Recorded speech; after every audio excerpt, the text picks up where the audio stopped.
Oke, kita sekarang sudah masuk ke bagian keempat pembahasan PTS kelas 6 ya di semester genap.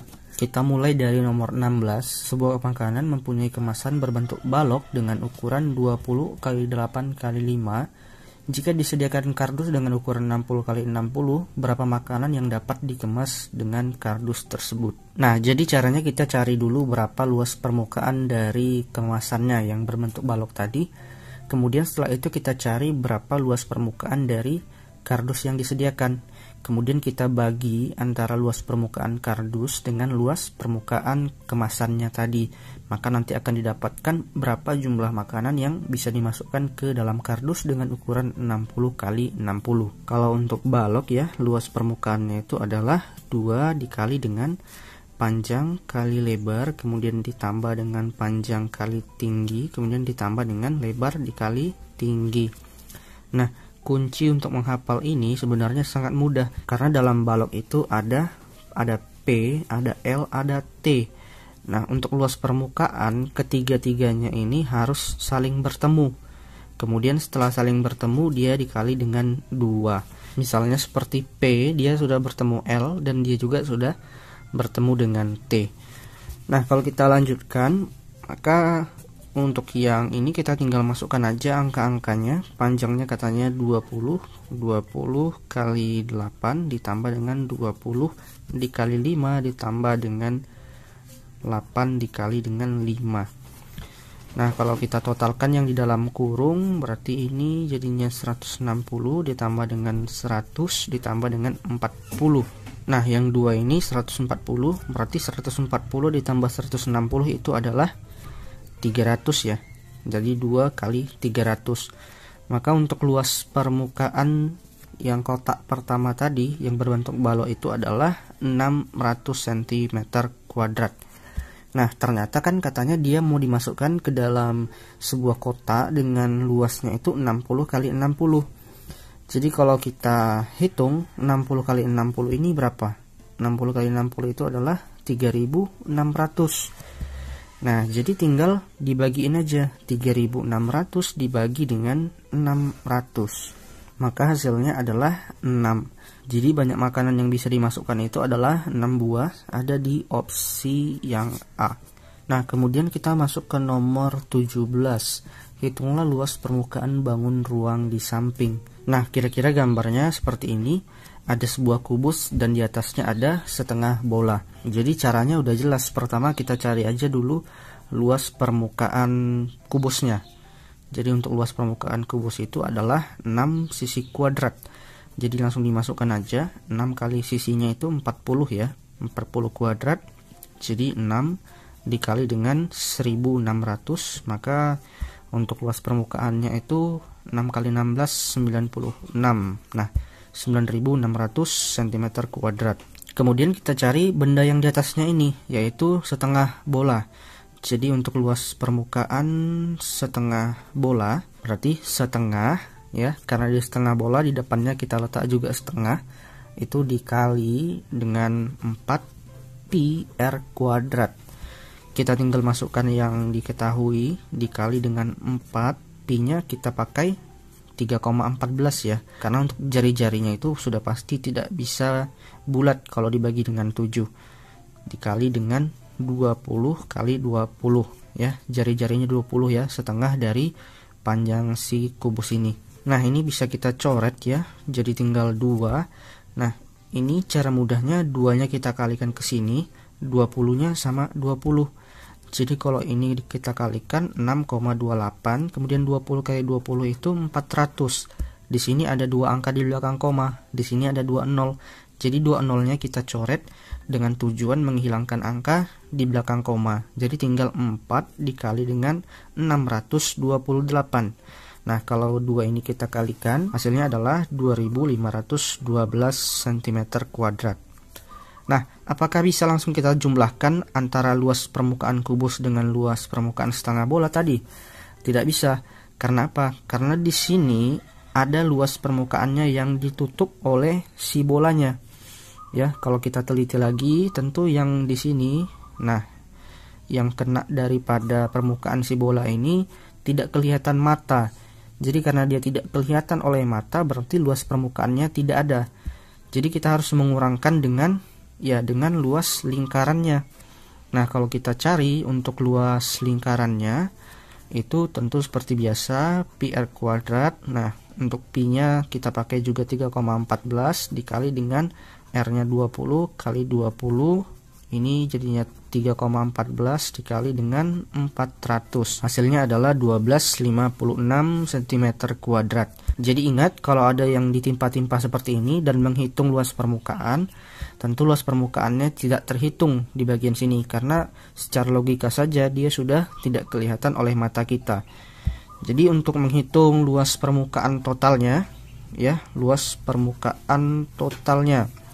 Yang pertama si kubus ini, yaitu luasnya 9.600. Kemudian dijumlahkan dengan si bola.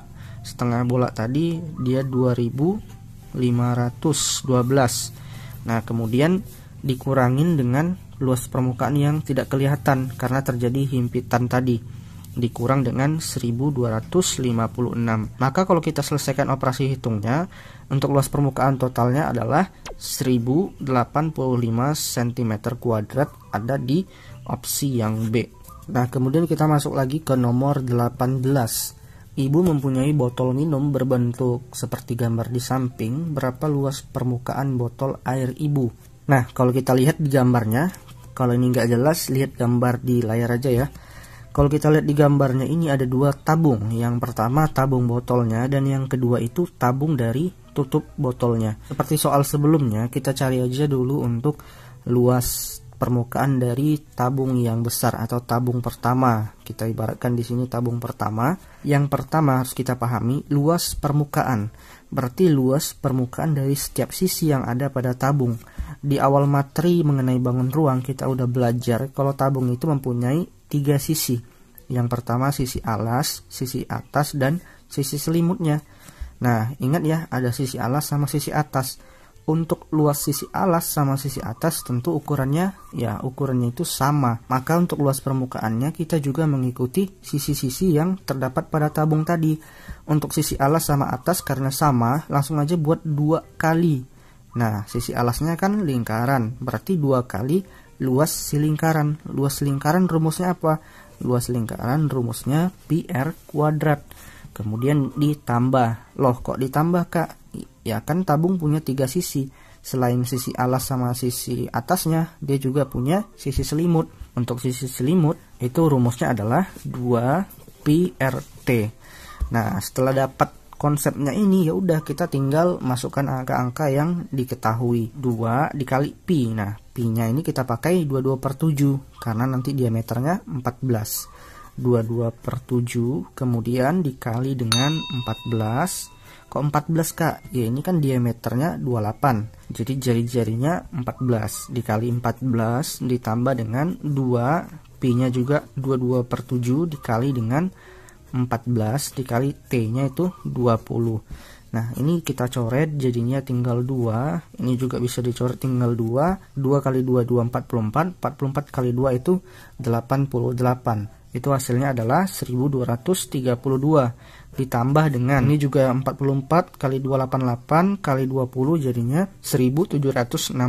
Maka untuk LP1 nya kalau kita jumlahin hasilnya itu adalah 2992 cm kuadrat. Nah, setelah cari LP1 kita cari LP2 nya.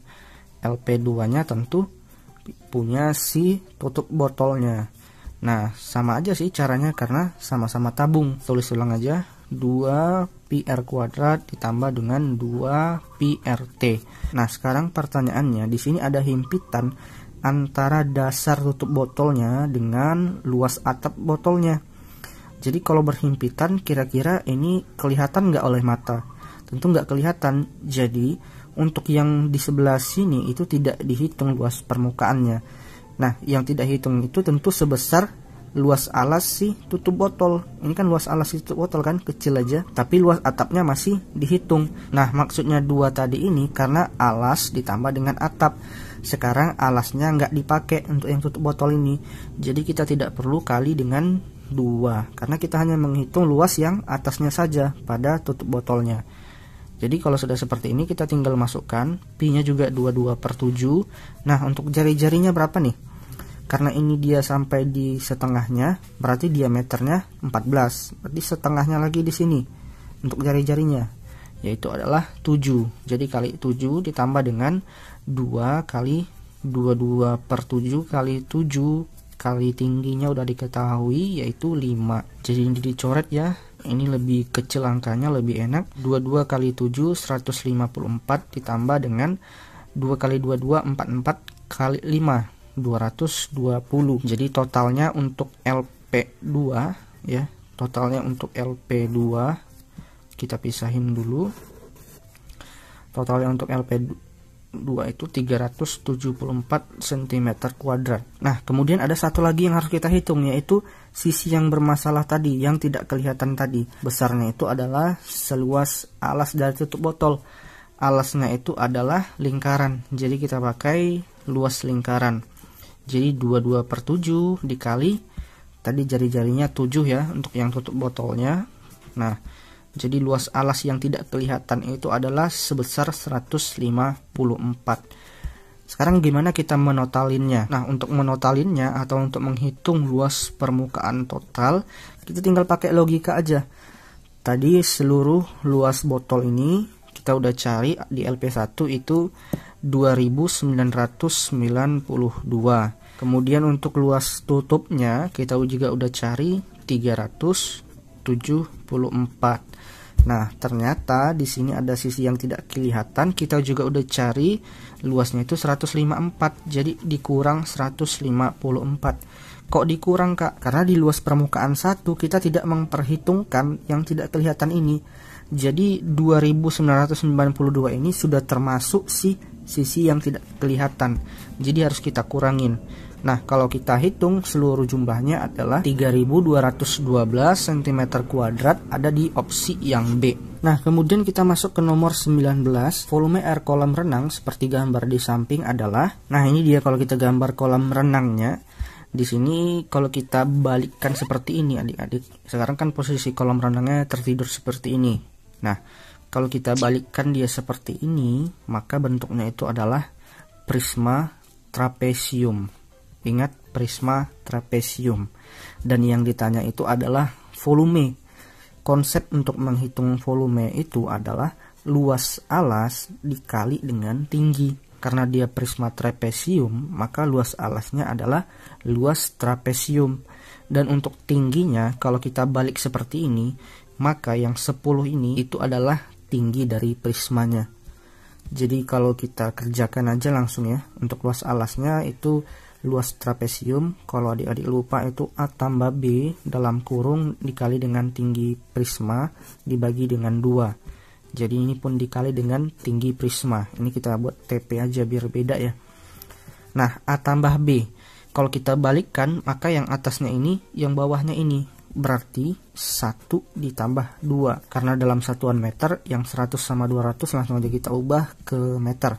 Jadinya 1 sama 2, kemudian dibagi dengan 2, dikali dengan tinggi prismanya. Nah, tinggi prismanya tentu yang ini ya. Kalau yang ini kan miring dia. Yang tingginya yang ini, yaitu 20. Jadi kita kali dengan 20. Kemudian dikali dengan tinggi prisma. Ingat kalau bangun ini diginiin, maka yang 10 ini jadi tingginya, yaitu 10. Nah, kalau ini kita lanjutkan, 1 tambah 2 berarti 3 kali 20/2 dikali dengan 10. Ini bisa dicoret jadi 5.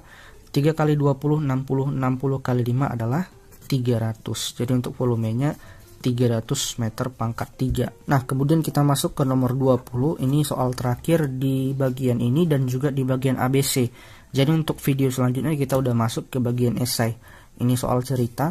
Pak Doni mempunyai 20 liter susu segar, kemudian dimasukkan ke dalam wadah seperti gambar berikut. Nah, kemudian katanya jika tiap wadah dijual dengan harga 5.000. Jadi untuk per wadah ini harganya itu adalah Rp5.000. Berapa hasil yang didapatkan Pak Doni setelah menjual semua susu yang dimilikinya? Nah, Untuk mengerjakan seperti ini, tentu kita harus tahu dulu kalau Pak Doni itu memiliki 20 liter susu. Dan 20 liter susu ini akan dimasukkan ke dalam kemasan berbentuk seperti ini. Tentu logikanya sama seperti orang jualan. Yang 20 liter ini kalau dimasukkan ke dalam wadah seperti ini, dapatnya berapa wadah. Nah, kalau wadah itu dijual semua, berapa untungnya? Dengan harga setiap wadah itu adalah 5.000. Jadi tentu kita harus hitung dulu berapa muatnya satu wadah ini atau berapa volume dari si wadah ini. Karena wadahnya adalah balok, jadi volumenya itu panjang kali lebar kali tinggi. Jadi 5 kali 5 kali tingginya itu 10. Jadi untuk volume 250. Kemudian lebih baik kita ubah aja si liter ini ke sentimeter pangkat 3. Si liter ini dia sama dengan desimeter pangkat 3. Jadi kalau kita lihat dalam posisi si desimeter ini satu tingkat di atas sentimeter. Jadi kita mengalihkannya ke bawah ya. Karena dia pangkat 3, kalinya langsung 3 nolnya atau dikali dengan 1000. Jadi 20 liter itu berubah menjadi 20.000 ya. 20.000 cm pangkat 3. Nah, 20.000 cm pangkat 3 ini kalau dimasukkan dalam wadah dengan ukuran 250 cm pangkat 3, berapakah muatnya? Tentu dibagi aja. Ini nolnya dicoret 1, 200 bagi 25. 200 bagi 25 itu 8. Ini masih ada 1 nol. Jadi hasilnya 80 wadah. Nah, jadi si Pak Doni akan memiliki 80 wadah susu dengan total susu 20 liter. Jadi yang terjual 28 wadah, satu wadah katanya 5.000, tinggal dikaliin dengan 5.000, hasilnya adalah 400.000 rupiah. Ada di opsi yang A. Sampai jumpa di part selanjutnya mengenai esai.